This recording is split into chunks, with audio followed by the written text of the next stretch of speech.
George Washington was an American military officer, statesman, and founding father who served as the first president of the United States from 1789 to 1797. He played a leading role in the American Revolution, commanding the Continental Army from 1775 to 1783.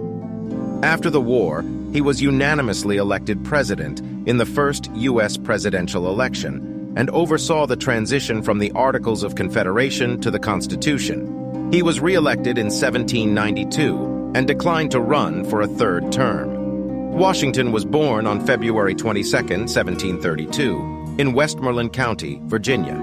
He was the son of Augustine Washington, a prosperous planter and surveyor, and Mary Ball Washington. Washington received a limited education, but he was taught the skills necessary to be a successful plantation owner.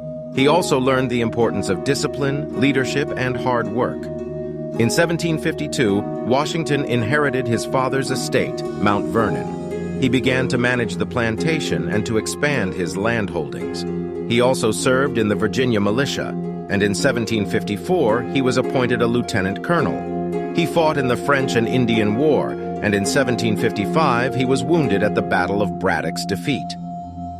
After the war, Washington returned to Mount Vernon and resumed his farming activities. He also became involved in Virginia politics, and in 1774 he was elected to the First Continental Congress. He was a delegate to the Second Continental Congress as well, and in 1775 he was appointed commander of the Continental Army. Washington led the Continental Army to victory in the American Revolution. He was a brilliant strategist and tactician, and he was able to keep the army together through some of the most difficult times of the war. He was also a skilled diplomat, and he was able to secure the support of France and other European powers for the American cause. After the war, Washington was unanimously elected President of the United States. He served 2 terms, and during his presidency, he helped to establish the new government and to create a sense of national unity. He also oversaw the negotiation of the Jay Treaty, which resolved some of the outstanding issues between the United States and Great Britain.